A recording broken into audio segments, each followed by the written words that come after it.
Let's take a look at the policy that's available to us with Zscaler Internet Access. And before we start, we'll look at the different resources that are available. So we'll start with looking at the firewall filtering, network services, applications, IPs, and application services available. Then we'll look at the different access control resources, URL categories, bandwidth, time intervals, and labels, data loss prevention, engines and dictionaries, our forwarding methods, and location management.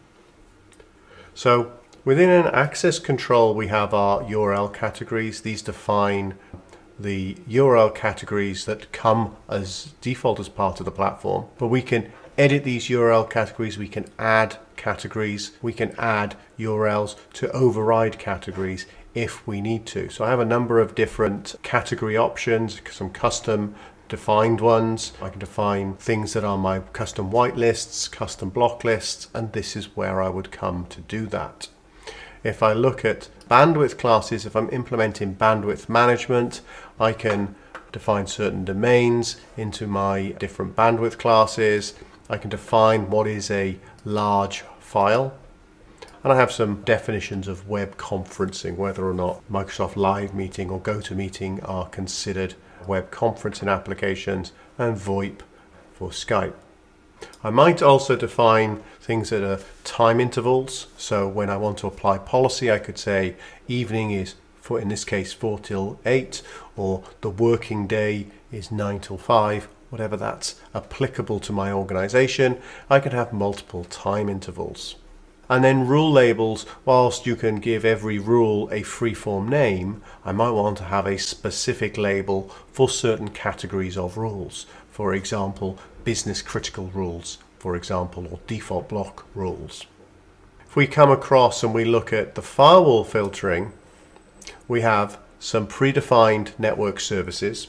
So network services are the layer 4 rules for firewall, so standard IP and port-based rules. So DNS is defined as port 53. And I can group those together if I want to apply policy based on a service group, things that are important to me. I can group all the HTTP applications together and call them web services. Network applications are the application definitions that come as part of the deep packet inspection that gives us our layer 7 firewall functionality. So as we inspect the payload as it comes through, we can identify peer-to-peer, or we can inspect and identify Filetopia, and it comes into a category peer-to-peer. There are a bunch of application groups already defined. I can add my own by grouping those applications together, and again, I can do the same with DNS applications. IP and FQDN groups are those definitions. Source IPs being specific IP addresses or specific range that I want to apply policy in my firewall, or destination, again, IPs or groups where it could be an IP address, could be an FQDN, or it could be a wildcard domain, or we could just base it on country level information that we get from our GeoIP database and looking at the destination IP address. And then IP pool are the IP pools that we might use for subjugating or using a synthetic IP address when we're doing DNS inspection and subjugating the Zscaler private access IP for the real IP when we want to pass that traffic through from Zscaler Internet Access through to Zscaler private access.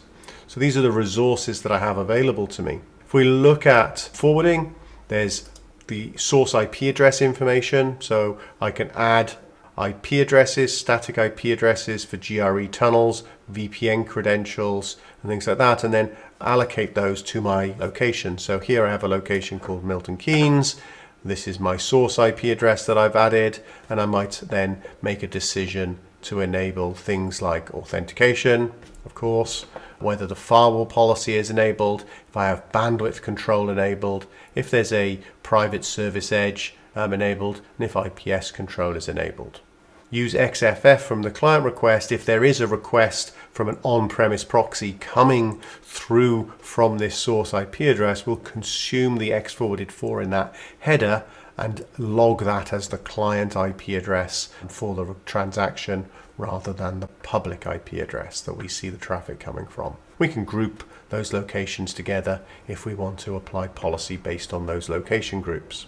Other things are applicable for locations and forwarding rules. If I want to forward from Zscaler Internet Access to Zscaler Private Access, where Zscaler Internet Access is doing the inspection or some kind of policy enforcement and then passing it through Zscaler Private Access for either private application access or source IP anchoring, then I would define this here.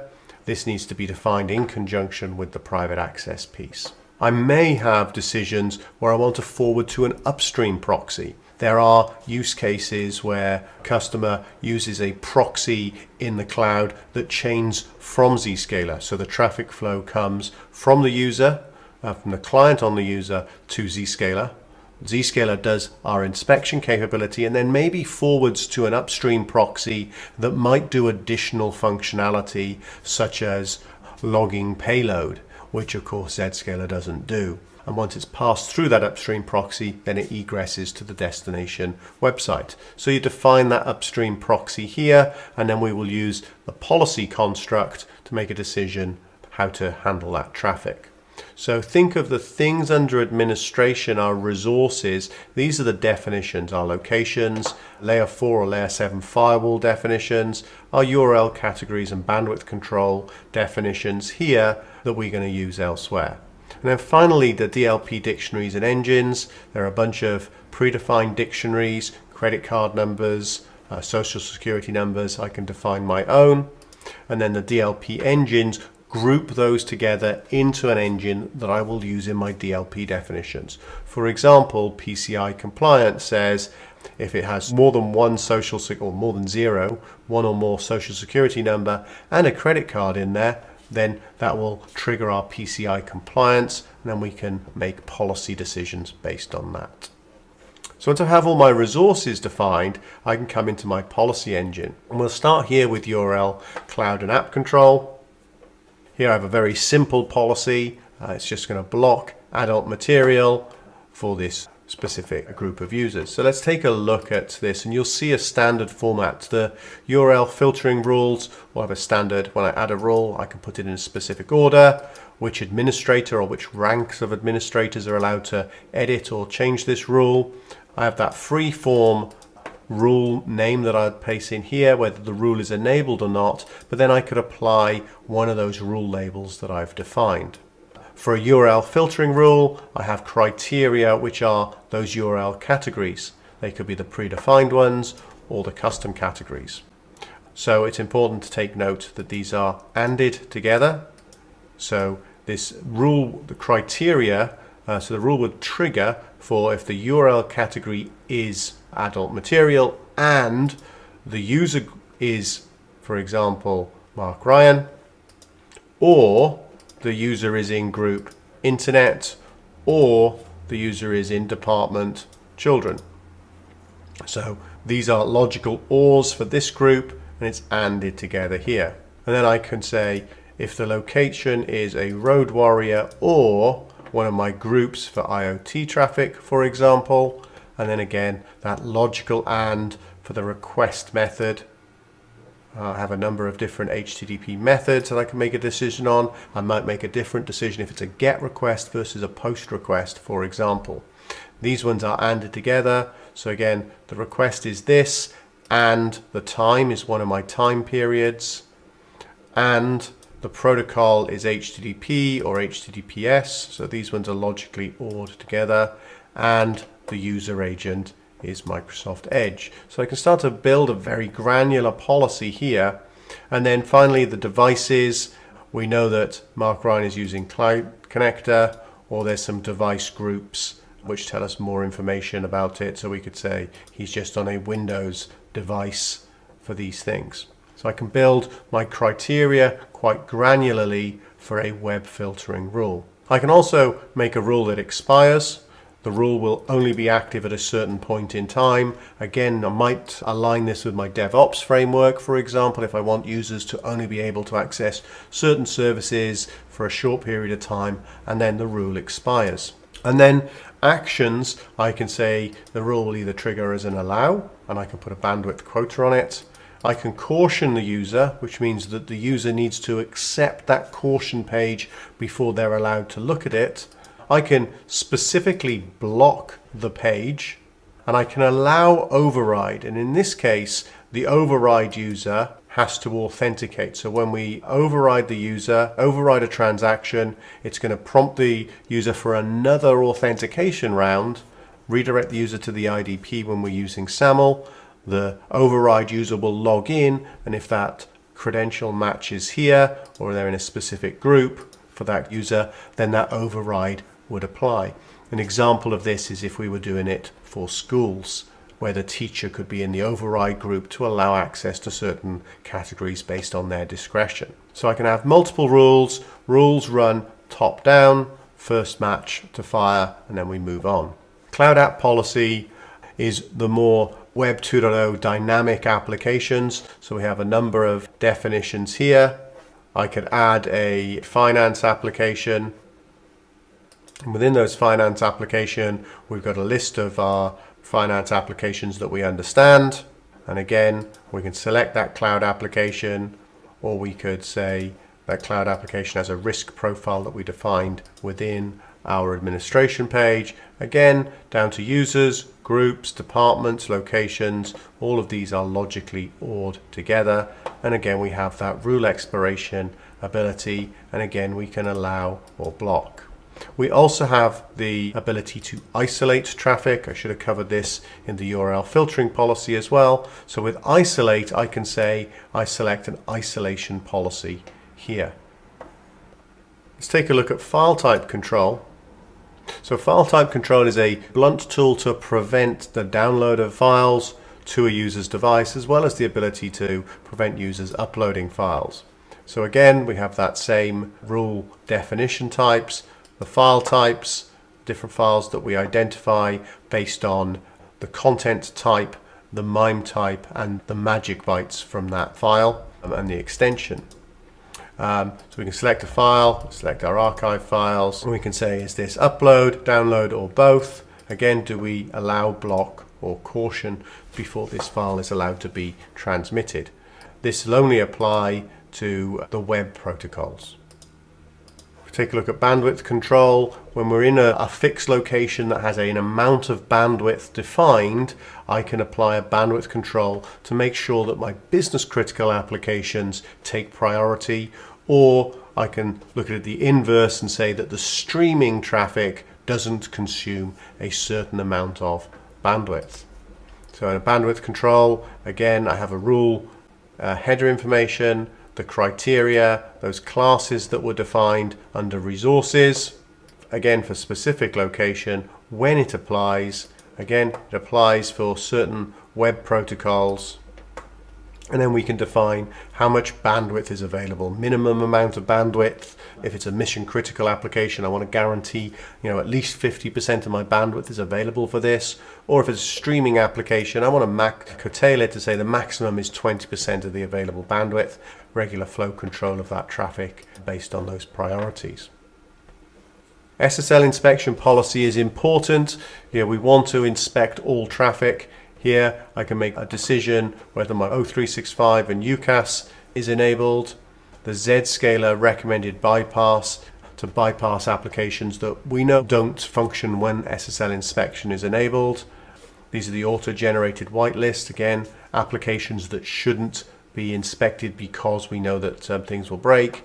And then my default policy says inspect everything else, do untrusted certificate checks, perform a certificate revocation check on those certificates for those websites, block undecryptable traffic, and maintain my minimum client and server TLS versions.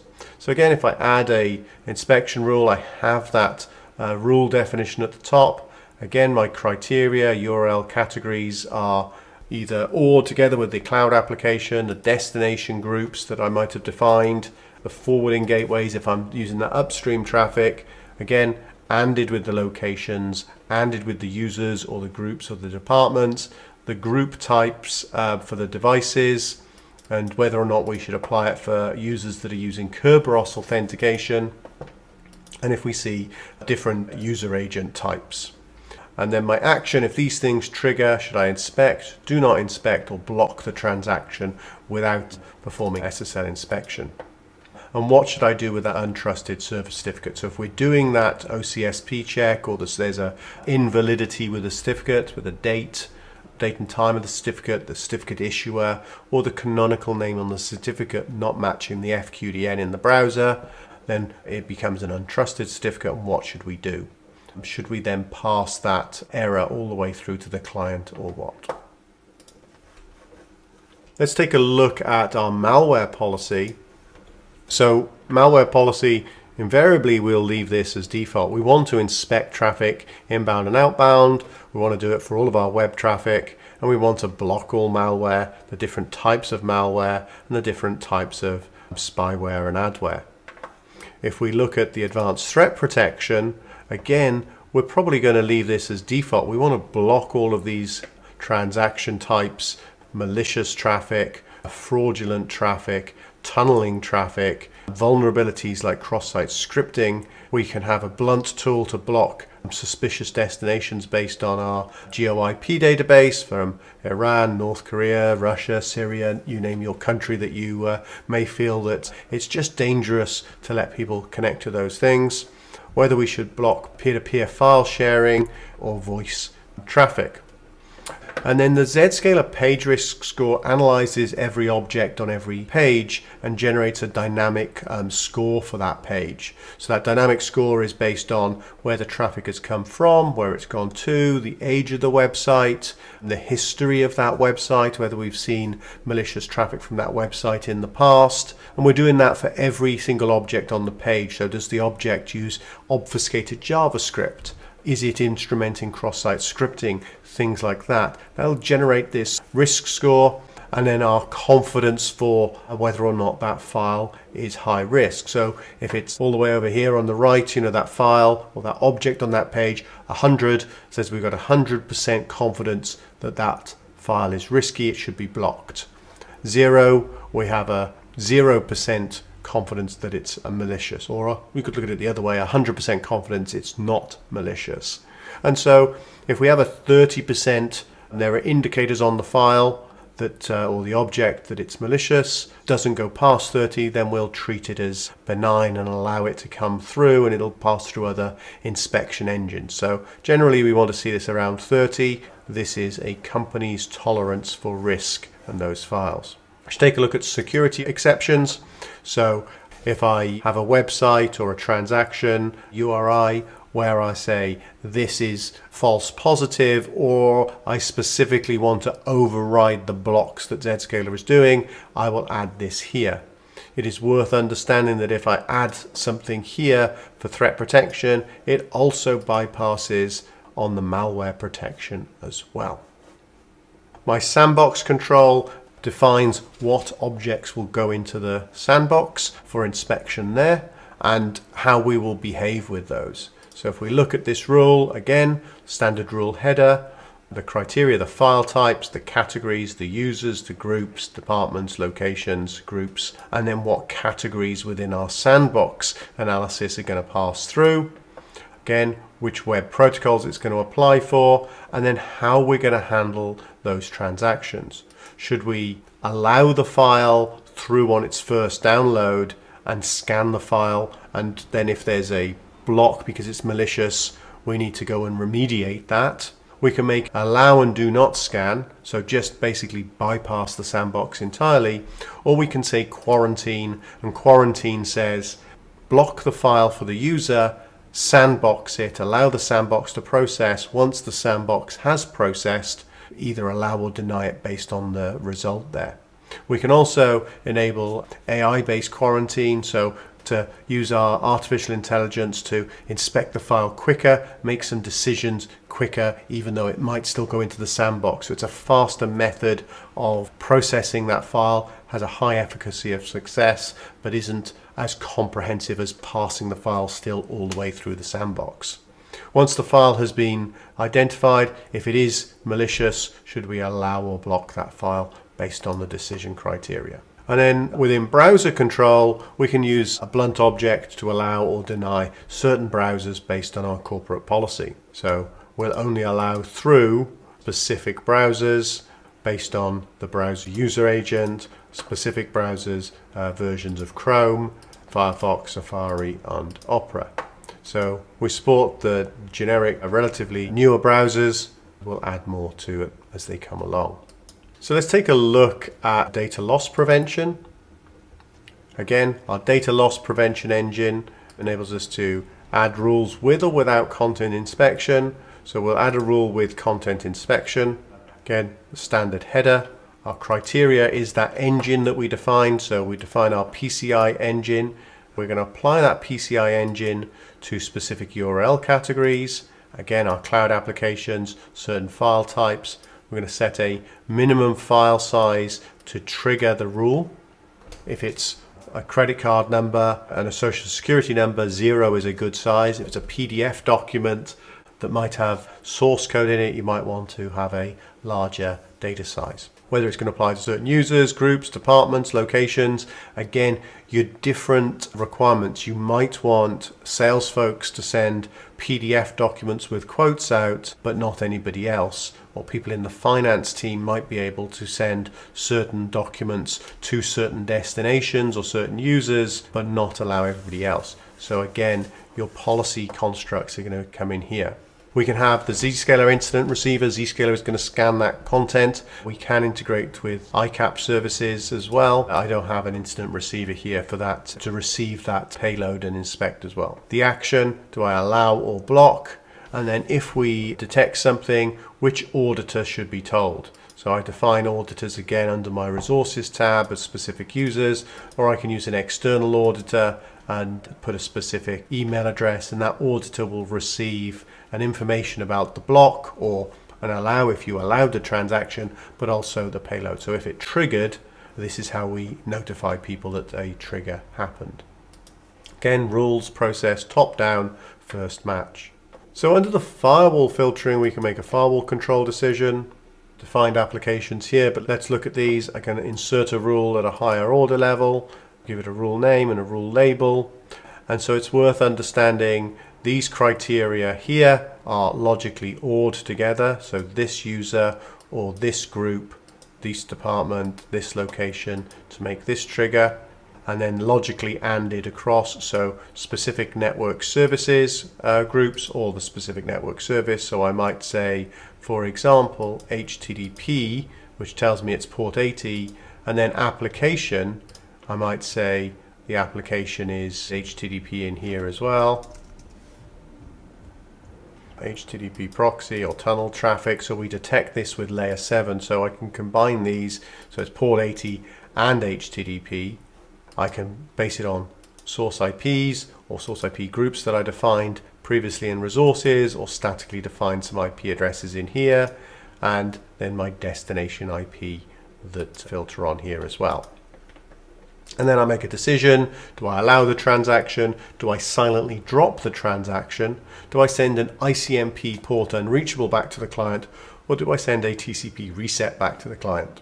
And then I can make a decision. Do I log? I do full logging for the transaction, or aggregate logging, which is statistical logging. This rule triggered 5 times in the last 10 minutes, and log just a single line for that. My NAT control policy, relatively similar.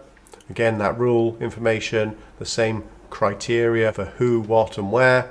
Those network services or source IP and those destination IPs. So all of these criteria trigger what should I do with that packet. So I might do a DNAT to 1.1.1.1 or whatever, or I could do a dnat.company.com and it will do a DNS resolution for that and will pick one of those IPs that it resolves to and pass the traffic through. I might also do a translation of the port, so a port address translation. So I change port 80 to port 8080 on the egress, for example. Policy, I can have a look at my DNS control. It's important to understand that Zscaler client might intercept the DNS, or if I'm sending traffic from a tunnel, we can have the DNS come through Zscaler will intercept all of those DNS packets, and Zscaler becomes the DNS resolver. So it's important to understand that with my Zscaler client connector, we're going to intercept DNS and it's going to come through Zscaler Internet Access. I might have a GRE or an IPsec tunnel, and my DNS will flow into the tunnel, and Zscaler will intercept that when it hits the Zero Trust Exchange. So Zscaler transparently becomes the resolver for that traffic. You don't need to specifically target Zscaler. We will intercept that and re-resolve.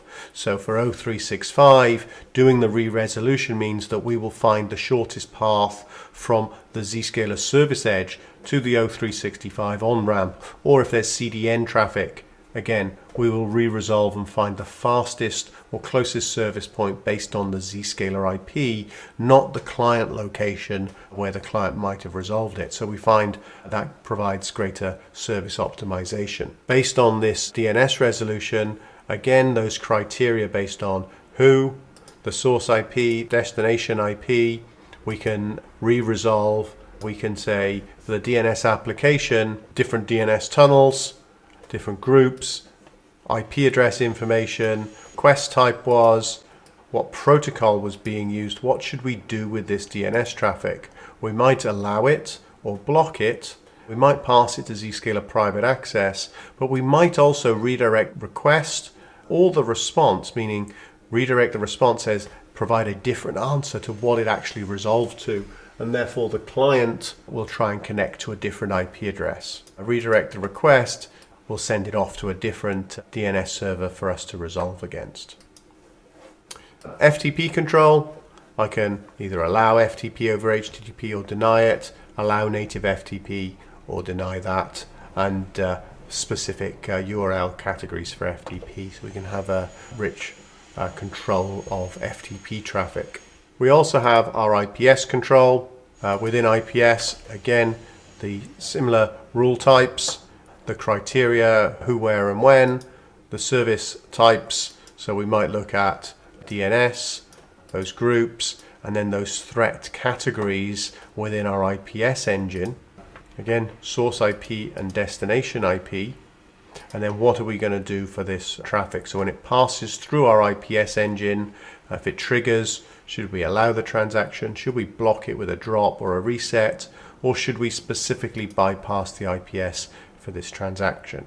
Again, we have full and aggregate logging. We look at forwarding control. We can add a forwarding rule.